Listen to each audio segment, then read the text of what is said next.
So, as I was enjoying a couple of beers on my night off, my phone began to ping away with messages informing me that Rockstar Games had dropped the next Grand Theft Auto trailer early due to leaks again. So today I woke up at an hour that even frightened me and began studying the trailer with the intention of doing a breakdown for you guys, pointing out details that you may have overlooked. Welcome to the video. You're listening to Phil of Philby Gaming.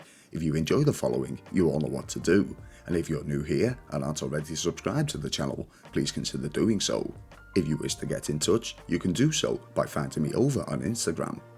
With that being said, and with the intention of not making this introduction too long, let's get into what we came here to see.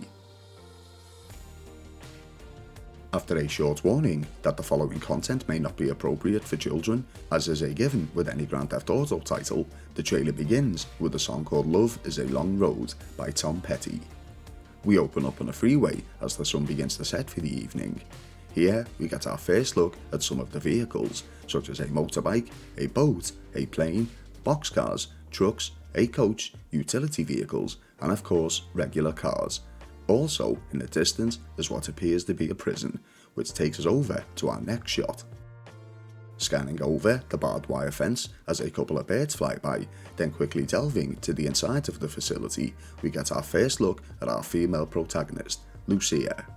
After looking out into the prison yard through an office window, she has sat down with a prison officer or counsellor of some sort, possibly on her day of release. Next, quickly scanning to the waters, we get our first look at a packed beach, which I can only assume to be Ocean Beach. As the Rockstar Games Presents overlay makes an appearance, we're given an additional view of the city. On top of this, we can now see that there are helicopters and dodo planes in the game, with the latter displaying a message titled Why 69 when you can 99, showing us that Rockstar are continuing on with the tradition of inserting adult-themed humour into their games. After a quick shot of some apartment complexes, we're introduced to yet another vehicle, the airboat. Next, we have a whole bunch of animal life in one shot. Flamingos, geese, deer, I think, ducks and alligators. So far, animals have been in almost every shot, which may show us that the hunting aspect from Red Dead Redemption 2 may make a return. As we move over to a close-up of Ocean Beach, again I'm assuming the name, there's a few things to take note of. Going from left to right, we have a guy applying a spray of suntan lotion to a lady, showing us that NPC interaction is pretty active. There's a trio of ladies, one with a tattoo, so maybe tattoo shops are making a return. There's also a couple jogging with their small dog, beach utility vehicles are there, a round inflatable lilo, a drone, some jet skis, and a gentleman videoing a lady twerking. Next shot, we have a large green container ship with the name BTN Delmar, which is docked, with a crane moving a container. Hopefully, we won't have a dreary mission similar to scouting the port in Grand Theft Auto 5. On top of this, we have a variety of speedboats, one of them even with a forked bow or forward of the vessel. Next, we have Lucia living her best life riding shotgun in a convertible, with what we can assume is Jason driving, although I must point out that his name hasn't been confirmed as of yet, aside from the leaks of course. If you look at the direction signs above the freeway, we learn of a few locations. Kelly County, the Vice City International Airport, confirming that this is in fact Vice City. A stockyard is noted and downtown is making a return. Lastly, in the same moment, in the left-hand lane, there's a gentleman who's either video recording or taking photographs of the pair, for whatever reason. Is he paparazzi? Following this, we have a couple of lowriders which appear to be at a meet of some sorts. Is this confirming both car customization and or street racing? More than likely.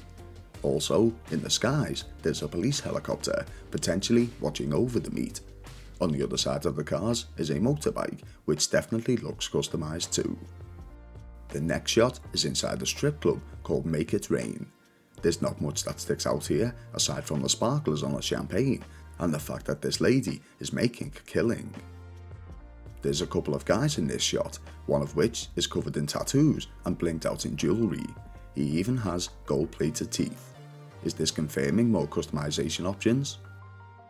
Next, we have a good shot of Vice City itself. To the left, we can see a boatyard and a small park.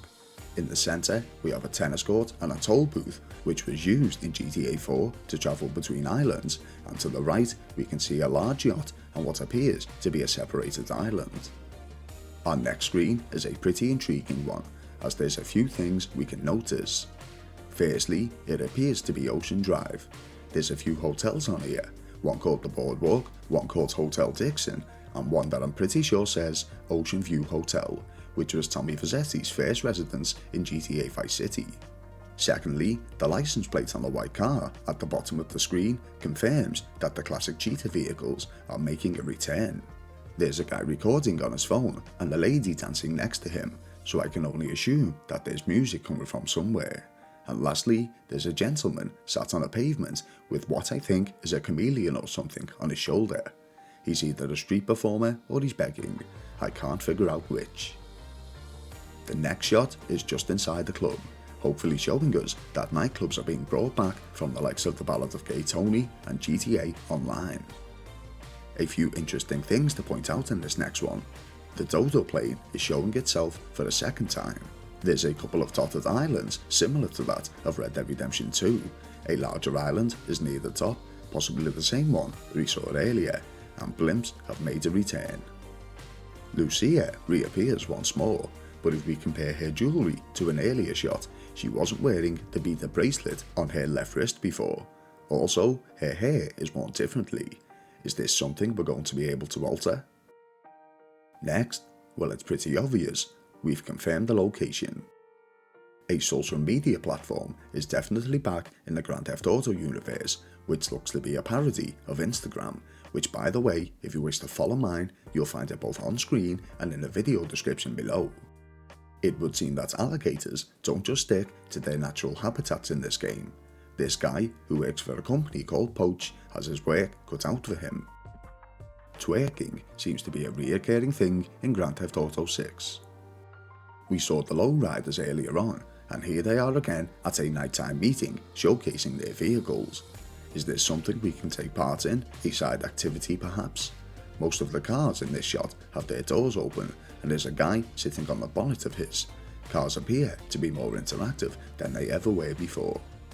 The next shot shows us that there's a form of live streaming, potentially from the same social media platform as before. The lady on the right is also wearing a neck chain with the initials RR attached.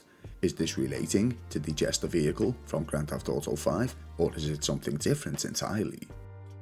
At a gas station, these customers get a nasty surprise when an alligator enters uninvited, similar to the one that had at the pool. Also, in the top right hand corner, we can see a logo for the courier service in the game called Go Postal. There's possibly an in-game lottery. GTA San Andreas had its casinos, so playing the lotto might actually be a thing. Police are using body cam footage as they raid a building. This may be a feature that the player could take advantage of, but then again, this could just be from a news broadcasting. Social media seems to be a big part of this game. Aside from that, the man being chased by a cop and the fuel station being called Arrow, there's not much else here. There's a few things to take note of in this next clip. For starters, if you look at the social media post, the name Leonida repeats just like it did in the last clip, but from this we learn that it's the name of an area, district or state. Secondly, is NPC interaction going to be as detailed as this, where they acknowledge and interact with each other? In the older Grand Theft Autos, things like this didn't happen really. All NPCs just basically ignored one another. Lastly, we have a couple more road signs directing us to the Vice Beaches, Port VC, Keys, and once more the Vice City International Airport and Kelly County. Can we do this? I'll just breeze past this one. This appears to be a TV show called the Thrillbilly Mug Club. A few things noticeable here is that there are two guys wrestling with one another to the bottom left of your screen. Is this a side activity? Also, there's quite a few off-road buggies driving around, showing us that they've made a reappearance in GTA 6. From this next clip, we have a lady wielding a couple of hammers standing in front of a Sabre Turbo, I think, with a smashed front screen. The live streamer, Lucha Libre Fan, has a name that may indicate some form of wrestling activity in the game. We also learn of another area name in the title, Hamlet.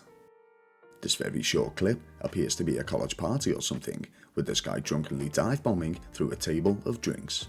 There's no social media indicators here, so this cutscene may be from a mission in the game. The following once again appears to be from a cutscene. There's a building tower to the right of the screen with adverts for what are possibly some of the stores in the game. A construction site is in the distance, and a couple of cop cars responding to a call at high speed, sporting their traditional green and white body colour as they did in GTA Vice City. Also here, we got our first close-up of Jason.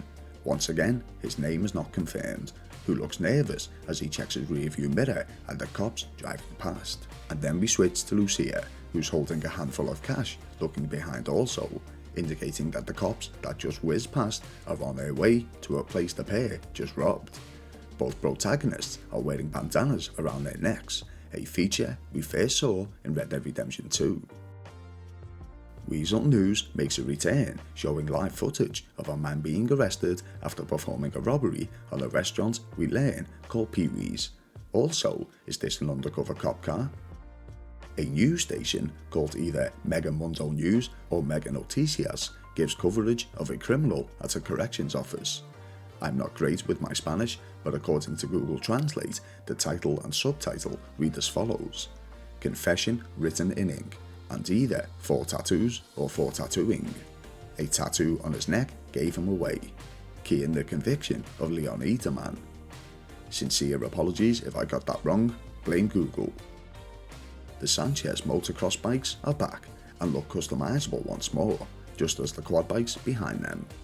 This leads into the next clip, where Weasel News covers once more, stating, after the headline "Dirt Bike, Dirt Bags," that the cops failed to stop thugs on motorbikes terrorizing Vice City.